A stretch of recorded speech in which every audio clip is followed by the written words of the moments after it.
Hey guys, so after the success of JioPhone and JioPhone 2, Reliance Jio is now gearing up to launch the JioPhone 3. With the next generation of JioPhone, the company is opting for a smartphone instead of a feature phone. The new smartphone will be launching in India around the June 2019. A Jio executive told beetelbite that the JioPhone 3 will be available with a price tag of 4,500 rupees or $63. Notably, it's a significant price bump over the last generation. The executive further suggested that the phone will feature a 5-inch touchscreen display.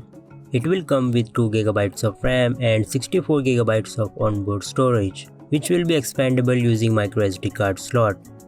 JioPhone 3 will sport a 5MP camera at the back and a 2MP selfie shooter on the front.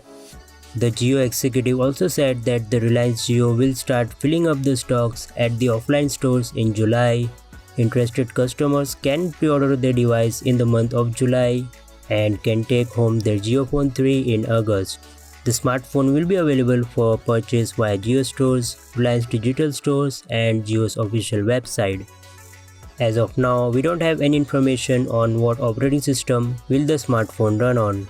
Either it will come with a full-fledged version of iOS or a lighter version of Android called Android Go.